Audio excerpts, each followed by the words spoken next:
Hey guys, it's Mo from Mo in the Deep End, and I did want to give us a little bit of a sort of overview before we jumped into this trial tomorrow.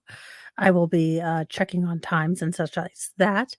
But this is the upcoming Boy in a Box trial, Florida versus Timothy Ferriter. I'm going to make sure I pronounce that correctly because let's be honest, I don't pronounce anything correctly.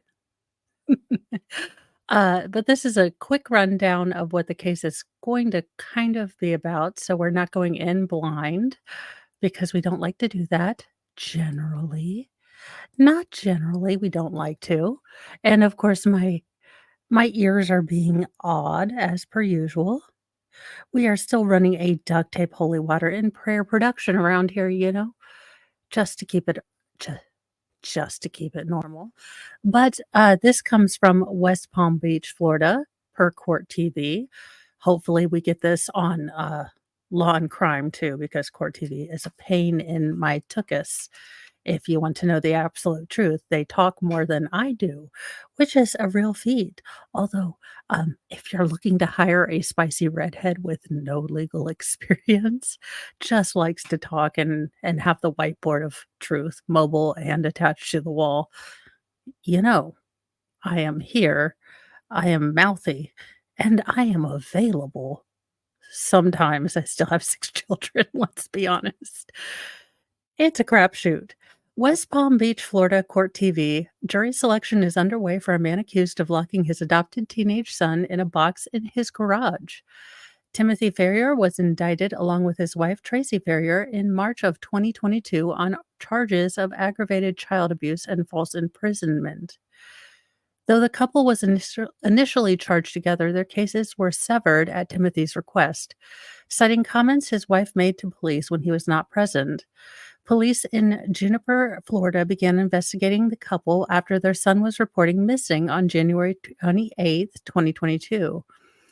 At the time, Tracy told the police that the child who was missing had, quote, run away from home on several occasions before, end quote, and told the officers that her adopted son had several behavioral disorders.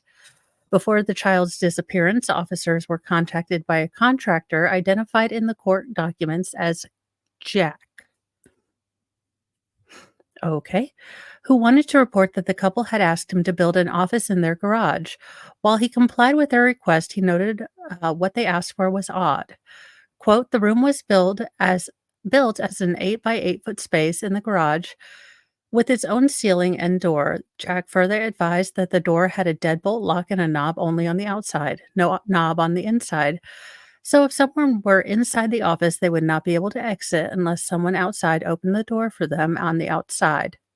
S- Jack stated he was also instructed to build the space with electricity and install a window air conditioning unit as well as a camera in the ceiling.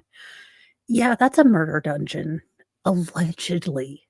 Allegedly, in all the Minecraft, Pac-Man, Tetris, and everywhere else. On January 30th, 2022, the child was still missing when the police returned to the house to follow up. When police were given access to the house to look around, they noted toys in what they described in what was described as a children's room that had toys that were for younger ages. When asked about the child in question, Tracy allegedly told the police there was, quote, a structure the child had built in the garage. When the officer described the room as having a small box spring and mattress with a sheet and pillow and a desk with a folding chair and camera, quote, it should be noted the room was plain white structure with no paint or color on the walls and appeared to be bare drywall. The floor was just bare garage floor with part of an indoor-outdoor rug covering it. On January 31st, 2022, the child's school resource officer called Jupiter police officer after seeing the child on a security camera. When the police spoke to the child, he said he described his room as 8 feet by 8 feet and said his father gets aggressive and once slammed him against the wall by his neck and struck him in the face with an open hand. When officers asked him further about the room in the garage, the child said he was locked in the room for up to 16 to 18 hours and was given a bucket to use as a restroom, which he was then to dump in the backyard and clean. Officers said the child said he ate alone in his room and was often given leftovers after the rest of the family ate. If true, you all are scumbags. If true. When asked why he left, the child said, "Because I feel like no one loves me. I just want to give him a hug now." Look, no one should have to feel like this. Not one person should have to feel like no one in their family loves them. No one should have to feel like the black sheep or the unwanted one. It sucks all the donkey balls, and I truly hope that this didn't happen to this child, this young man, this boy. Officers said that the child's story was corroborated by thousands of videos found after serving a search warrant for the Ring device. In a motion filed on March 17th, 2022, Ferrier accused the police of illegally accessing the data from his Google account via his underage children.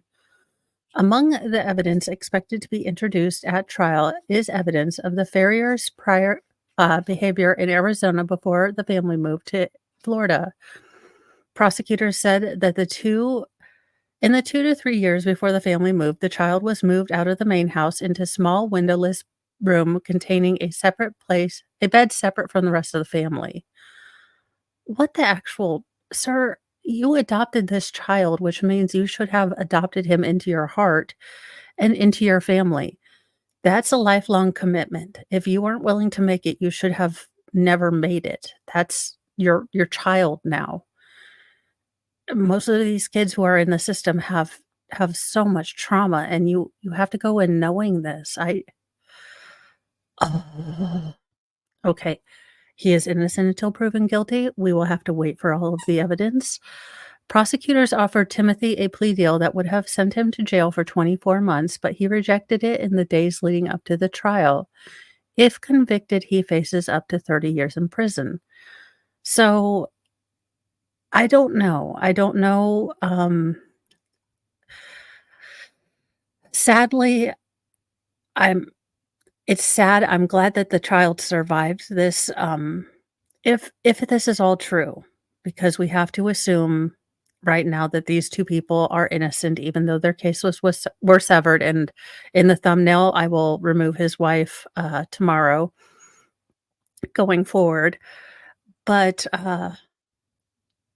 if they have the evidence to convict this man, then he should have taken the plea deal because if true, this jury, in my opinion only, should, throw the book at him and put him in an 8 by 8 cell where he has to deal with his own sewage because this is ridiculous, and again, the people that truly adopt children and invite them into their house, it is a miracle, it is a joy, it is I mean, we have several in our church who uh, the joy that the addition brings to the family, and these are medically complex children. I mean, I've looked in my heart, I don't know if I could do it, to be very honest with you. I mean, these are children that need so much care, and these families just do it, and they are awesome. And, we help as much as we can as a church family, and look, I'm not the best person. I give meals and I help as I can. But if you adopt a child and you know that they're going to have issues, and I'm sure we will learn all of this, and this is why I try not to jump in because I'm like, oh, I get all big, oh, it burns my biscuits. It really does. It fries my grits. It burns my bacon, and I hate like, there are many sins you can do, but if you burn bacon, whew, there is a special place in Hades for you if you burn bacon. I don't so, if these people do what they are alleged to do, then there is a special place in Hades, allegedly. So, that is a quick rundown of what we will, in theory, be hearing. Hopefully, tomorrow they will start with opening statements, and maybe I will get Baker on. Maybe he will join me, and we can do a little bit of this, and then, Sal and I can, watch in the afternoons, and we will see what's going on, or I will take this all by myself. We don't know. It will be the Russian roulette of who is gonna talk at you while we listen to the trial.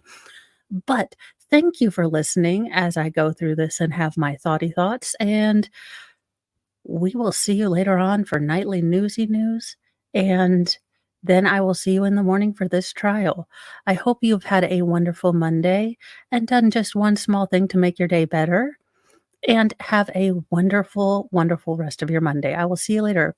Don't forget to like and subscribe and share with your friends if you think you'd like that they would like this trial coming up and my commentary.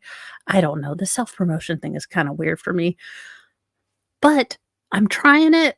Have a great day, guys. Bye.